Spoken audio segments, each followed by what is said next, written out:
Πότε θέλεις να τα γιορτάσω?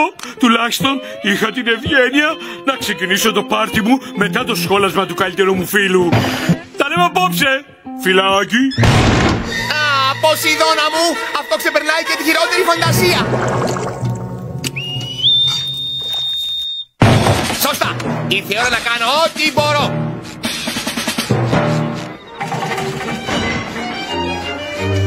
Αυτοί οι άνθρωποι δείχνουν επιστημονική. Η Σάντι πρέπει να παιδεύτηκε πολύ για αυτό.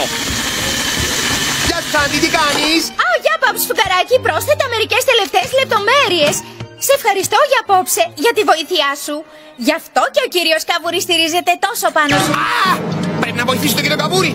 Σάντι, πρέπει να πάω στην τουαλέτα. Τώρα αν τελειώσω με τον κύριο Καβούρη θα μπορέσω να βοηθήσω τη Σάντι.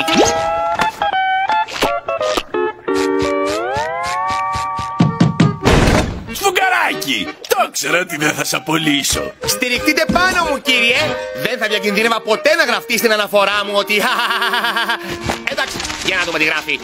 Λέει εδώ στη σελίδα 472, μέρος Γ 17, ότι χρειάζεσαι ένα εξάγωνο τρυπάνι για να το φτιάξεις. Αλήθεια? Τότε πήγαινε στην πόλη και αγόρασε ένα τέτοιο τρυπάνι. Εγώ...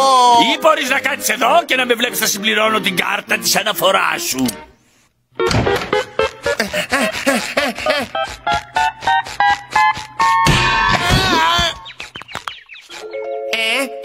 Αγαπητοί πελάτες του μαγαζιού με εργαλεία του Τόμ, είμαστε κλειστοί αυτή την εβδομάδα λόγω της γιορτής της Φάλαινας. Παρακαλώ περάστε ξανά. Να πάρει! Πού θα βρω το εξάγωνο τρυπάνι τώρα?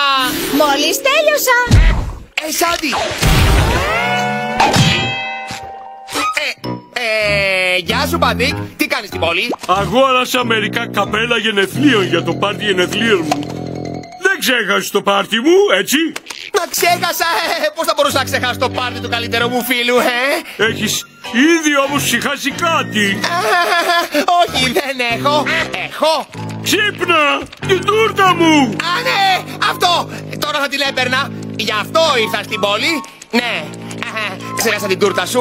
Έχεις πολύ πλάκα, Αστέρι. Πάρα πολύ. Τώρα πήγαινε σπίτι. Εγώ πάω να πάρω την τούρτα σου.